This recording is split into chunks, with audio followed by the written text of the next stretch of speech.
কিউবার ৯৪ বছর বয়সী সাবেক রাষ্ট্রপতি এবং ফিদেল কাস্ত্রের ভাই রাউল কাস্ত্রের বিরুদ্ধে একটি অভিযোগপত্র দাখিল করার পরিকল্পনা করছে যুক্তরাষ্ট্র। ১৯৯৬ সালে কিউবার বিমান বাহিনী যুক্তরাষ্ট্রের দুটি বিমান ভূপাতিত করার ঘটনায় রাউল কাস্ত্রোর ভূমিকা নিয়ে এই সম্ভাব্য অভিযোগপত্র তৈরি করা হচ্ছে। মার্কিন বিচার বিভাগের তথ্যমতে গ্র্যান্ড জুরির অনুমোদন সাপেক্ষে এই পদক্ষেপ নেওয়া হবে।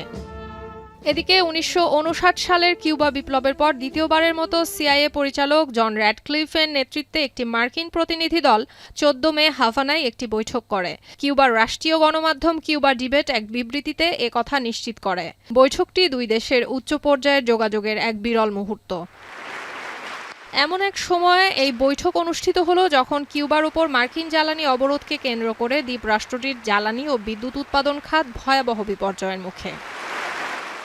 আরেকদিকে প্রথমবারের মতো পররাষ্ট্র দপ্তরের এক বিবৃতির মাধ্যমে কিউবাকে $১০ কোটি সহায়তা প্রস্তাব ঘোষণা করেছে যুক্তরাষ্ট্র।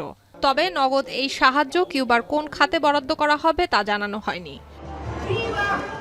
এদিকে কিউবার রাষ্ট্রপতি মিগেল দিয়েজ কানেল ১৪ মে এক এক্স পোস্টে জানান তার দেশ যুক্তরাষ্ট্রের $১০ কোটি সহায়তা প্রস্তাব পর্যালোচনা করতে আগ্রহী। সুলতানা দিনা, এখন বিশ্ব।